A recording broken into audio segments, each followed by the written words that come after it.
Welcome to the deep dive. We're here to cut through the noise, get straight to what matters, and today we're pulling back the curtain on something pretty significant in law enforcement. We're talking about the end of a 15-year reign of terror. One of Lagos State's most notorious figures finally caught.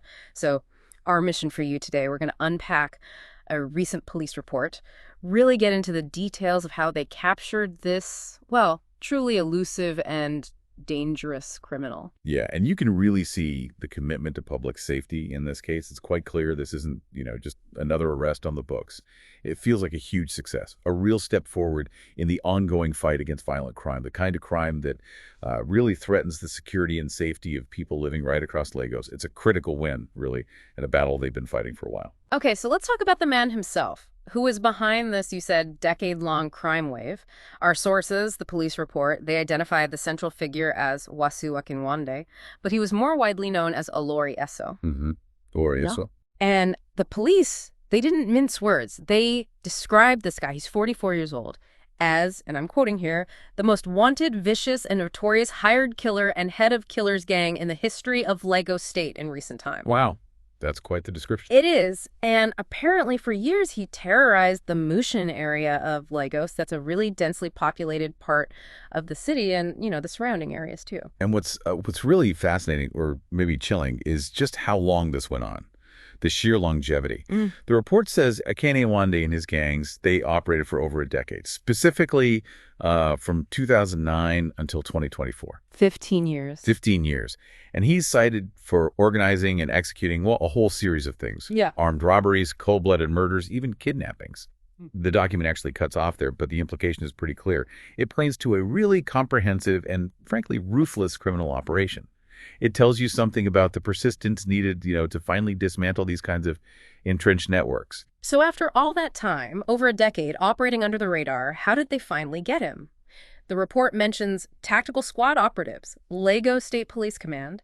They tracked him down, trailed him, and finally apprehended Olori Eso in his hideout. And interestingly, it wasn't even in Lagos, it was across state lines in the Agbado area of Ogun State. Right. That's significant, too. Shows maybe how he tried to evade capture using state borders. Yeah, and the operation even had a code name. Quite fitting. Silence, speed, and surprise. Captures the essence, I suppose. Quick, decisive action needed. Exactly. But here's where this deep dive gets really interesting, I think. When we look at what the police found after they captured him, once Olori Eso was in custody, they recovered this. Well, just an astonishing arsenal. We're talking 2 AK-47 rifles. Military-grade hardware. Right. And 1 K2 assault rifle, which, as you know, is a standard-issue weapon in some actual military forces. That really underscores the kind of firepower he had. Serious stuff. Not your average street criminal's gear. Not at all. They also found 3 pump-action rifles, 2 locally made single-barrel pistols, and then the ammunition. 5 magazines, 57 live cartridges, 70 rounds of 5.56 live ammo, 27 9mm rounds, even 1 spent 5.56 casing. Oh, and a dagger. Plus 3 walkie-talkies, and then this item, 1 Red Ryder rifle. A Red Ryder? Like the BB gun? Apparently so. It's listed right there in the inventory. That's odd, amidst all that serious weaponry. But if we try and, connect this to the bigger picture, the sheer variety and quantity of these sophisticated firearms, plus the communication gear, the walkie-talkies, it really points towards a highly organized operation. Yeah. This is far beyond just a lone wolf or even a small, disorganized street gang. Right. It suggests structure, planning. Exactly.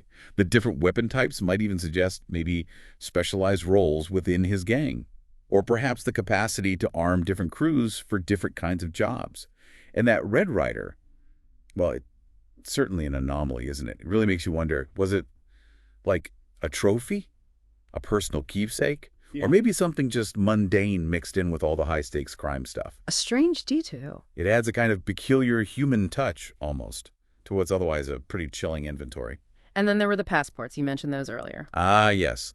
9 international passports, and crucially, belonging to different individuals. Okay, what does that suggest to you? Well, it immediately raises a big question, doesn't it, about the potential breadth of his network, his activities. It implies a reach that could go well beyond Mushin, maybe even internationally. So not just local terror, but potentially a much wider criminal enterprise. Precisely. It paints this really vivid picture of a multifaceted operation. The report actually calls him a cultist kingpin. A cultist kingpin. Yeah, which implies, maybe a level of psychological control, a kind of loyalty from his followers that goes beyond your typical gang structure.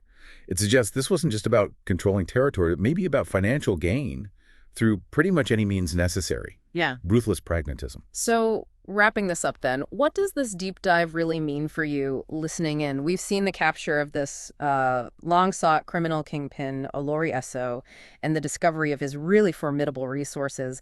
It paints a stark picture of deeply organized crime.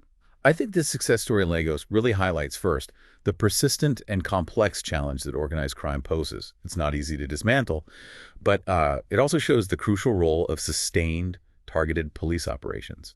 Like that silent speed and surprise, it takes dedication.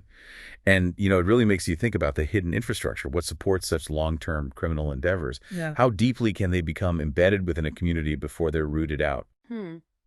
Definitely a lot to consider there.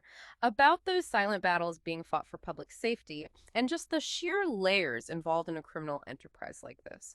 We hope this deep dive gave you a clear understanding of this significant event and maybe what it signals in the ongoing fight against crime.